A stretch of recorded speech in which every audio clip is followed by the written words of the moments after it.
பாமக கட்சியின் தலைவர் ஜி.கே. வாசன் 60வது பிறந்த நாளை முன்னிட்டு தணிகை போலூர் ஸ்ரீ திரிபுரசுந்தரி சமேத ஸ்ரீ சுயம்பு லிங்கேஸ்வரர் திருக்கோவிலில் சிறப்பு அபிஷேகம், அன்னதானம் வழங்கப்பட்டது.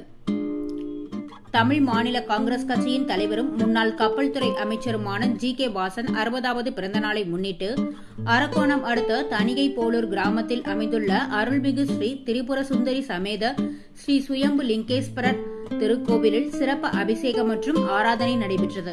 நிகழ்ச்சிக்கு ராணிப்பேட்டை கிழக்கு மாவட்ட தலைவர் மோகன் காந்தி தலைமை தாங்கினார். சிறப்பு அழைப்பாளராக மாநில அமைப்பு செயலாளர் ஹரிதாஸ் கலந்து கொண்டு ஜி.கே. வாசன் பெயரில் அர்ச்சனை செய்யப்பட்டு பொதுமக்களுக்கு அன்னதானத்தை வழங்கினார். அதனைத் தொடர்ந்து கட்சி கொடியேற்றி பொதுமக்களுக்கு கேக் வழங்கும் விழா நடைபெற்றது. இதில் மாநில அமைப்பு செயலாளர் ஹரிதாஸ் கட்சி கொடியை ஏற்றி பொதுமக்களுக்கு கேக் வழங்கினார்.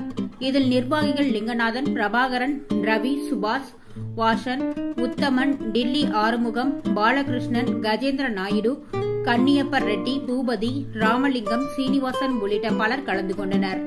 மேலும் வளர்ப்புறம் கிராமத்தில் அமைந்துள்ள செல்வ விநாயகர் ஆலயத்தில் லிங்கநாதன் தலைமையில் அபிஷேகம் நடைபெற்றது. இதில் கட்சி நிர்வாகிகள், பொதுமக்கள் மற்றும் பலர் கலந்து கொண்டனர்.